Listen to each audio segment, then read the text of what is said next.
One of the talks that I give is entitled The Myth of Normal, which is to say that we think that there are people who are normal over here, and then there's the pathological ones who have depression or anxiety or addiction or schizophrenia or bipolar disorder or any number of other ADHD or any number of other conditions. What I see is a continuum, that we're all on a continuum. These traits, to one degree or another, are present in almost everybody. And it's a mythology to think that there's the normal and then there's the abnormal. Well, according to the research, the best place to be a schizophrenic in the world is not North America with all its pharmacopoeia. It's actually a village in Africa or India, where there's acceptance, where people make room for your differentness, where connection is not broken but is maintained, where you're not excluded and ostracized but where you're welcomed, and when there's room for you to act out whatever you need to act out, or to express whatever you need to express. And the whole community might even sing with you or chant with you or hold ceremony with you. And maybe find some meaning in your quote-unquote craziness. So it's contextual and it's cultural. So disease is not an isolated phenomenon of an individual. It's a culturally manufactured or culturally constructed paradigm.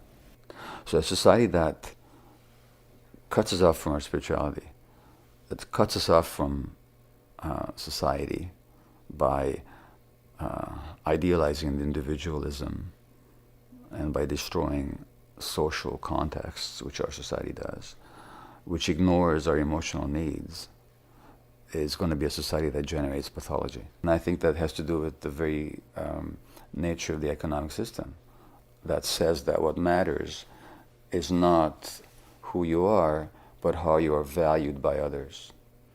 And our society values people for material. It's a materialistic society, which specifically means that what we value is not who people are, but what they produce or what they consume. And the people that neither consume nor produce, they're ostracized, they're shunted aside, and they're totally devalued. Hence the rejection of old people, because they no longer produce, and they're not rich enough to consume a lot either. So the very nature of this materialistic society dictates or generates and promotes that separation from ourselves.